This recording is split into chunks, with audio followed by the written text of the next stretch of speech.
The European Union's Deforestation Regulation has been delayed another year, folks, and I am going to be replacing today's cup of coffee with Everclear. What is going on, everyone? Welcome back to the Actually Good Coffee podcast, the show where we talk about all things coffee related while I sometimes drink a cup of coffee. I haven't said that one in a while. Today we are going to be talking about the EU's delay of its Deforestation Regulation, or the EUDR for short. Now, if you're a roaster, you're either clenching your jaw or jumping for joy because, yes, this is yet another delay, and yes, it's another plot twist in the ever-growing things that keep me up at night. Between shifting certifications, greenwashing debates, and trying to source that one Guatemalan lot before tariffs kick in, we've got yet another extension to this terribly organized regulation, all thanks to IT issues. If you're nervous about this delay, don't be, because you've got this.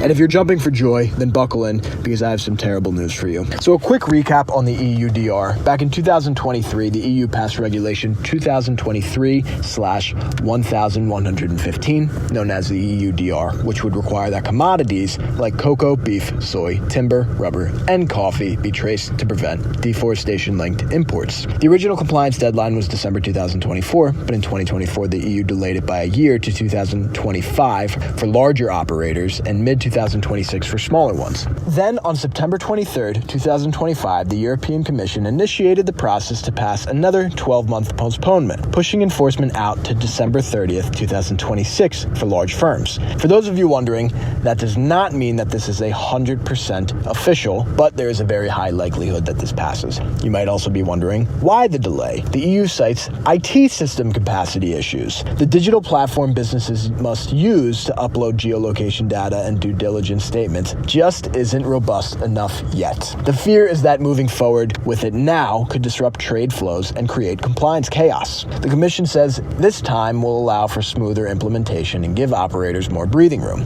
But not everyone's buying this explanation. This delay is facing some serious backlash from environmental groups, certifiers, and even some businesses.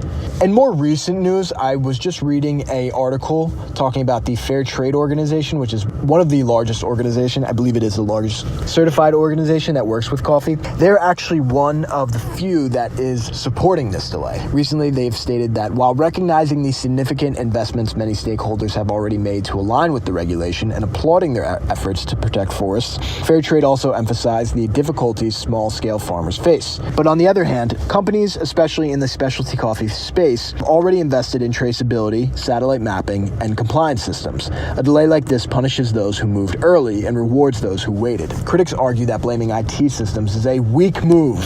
These systems have been in development for years, and many are already working just fine in pilot programs. So, what's really the problem? Also, 6.7 million hectares of tropical forest disappeared in 2024. That's 18 soccer fields per minute, according to the GLAD lab at University of Maryland. Every delay risks more loss. There's growing internal EU pressure to soften the law altogether, through exemptions, loopholes, or low-risk classifications. The fear is that this delay becomes an excuse for watering down the whole regulation. Now let's zoom in on coffee specifically. Exporters and cooperatives who've been mapping farms and building compliance tools now get more time, but also more uncertainty.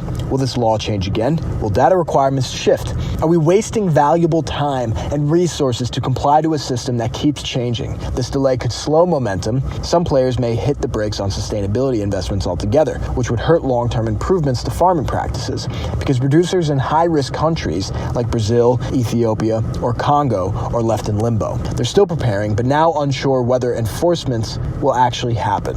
Also, big importers may still bake risk into pricing and sourcing decisions, so even though the law is delayed, volatility in pricing and access might not ease for smallholders.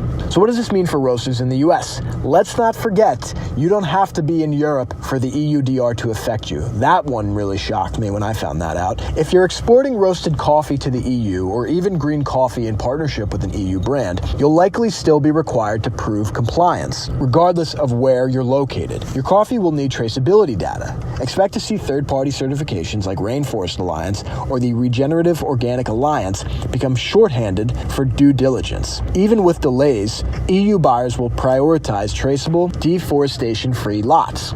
Even if you're not selling to the EU directly, your importers might be. They may start requesting geolocation info or verified sourcing from you as a part of their own compliance plans.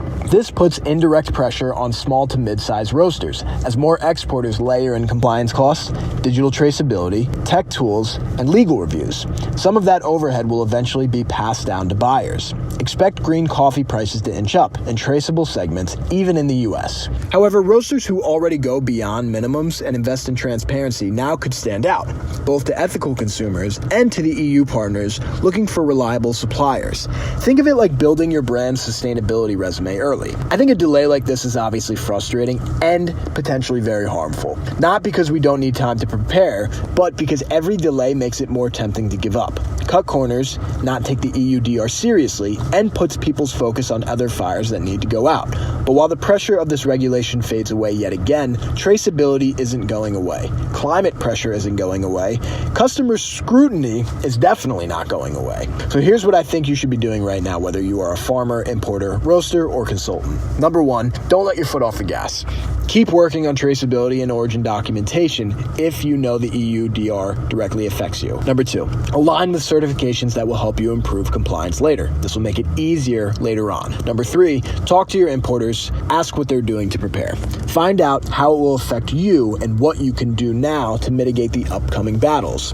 And number four, just start small. Just try it with one of your single origin coffees and then expand it across your supply. See how it goes. Being proactive now will save you major headaches in 2026. So there you have it, another year tacked onto the EUDR deadline, not because deforestation has slowed down, but because the digital paperwork wasn't ready. For roasters in the US, this isn't just an EU problem, it's a glimpse into the future of global sourcing. Traceability is the new norm, even if the enforcement date keeps shifting. If you found this episode helpful, or if you're knee-deep in trying to figure out which fire you need to put out today, shoot me a message, share the show, or even go to maidencoffee.com and use code AGCP to get 10% off your order. Shameless plug alert. Seriously, I really appreciate you guys listening, so I wanted to give that to you all. I'm not sharing that anywhere else. It's only on this podcast. Use code AGCP to get 10% off your order. I will talk to you all again very soon.